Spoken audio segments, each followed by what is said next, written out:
Thank you for joining us here on WJZ at 9. I'm Sina Gabra-Ab. And I'm Tim Williams. We have been following a breaking and now developing story all morning long. Almost 2,000 gallons of diesel fuel spilled into Baltimore's harbor. Johns Hopkins tells us that fuel was meant for a care facility in East Baltimore. Alexis Davila live in Harbor East right now where that cleanup continues. Good morning, Alexis.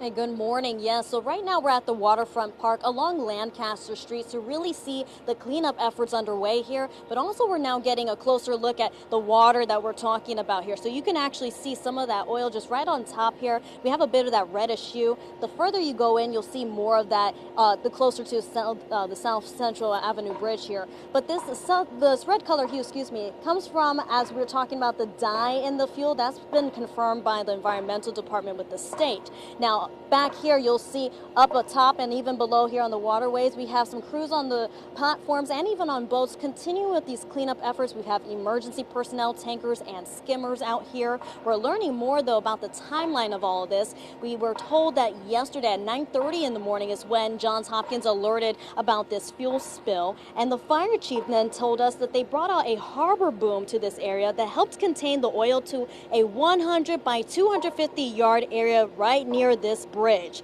But throughout the night, 100 personnel worked to clean this waterway along with some city and state agencies, about 10 of them here with them. They brought out three skimmers, and they also have been using oil absorbent materials to try to collect this oil here. But take a listen to what Governor Westmore and Mayor Brandon Scott said earlier this morning. This operation will continue through a majority of the day. There will continue to be an odor, so we want to stress to our residents there will continue to be an odor here. And I just want to again highlight, speed and coordination was the key to where we're at now.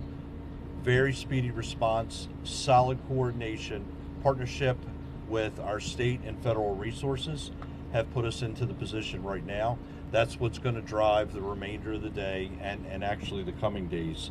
And then finally, and Fire Chief James Wallace says that the main goal now is to flush out the system. So they talked about opening up fire hydrants and opening up some of those storage drain manholes areas so they can really see how they can flush this all out. They want to push that water as much as they can to the skimmer to clean it up throughout the day.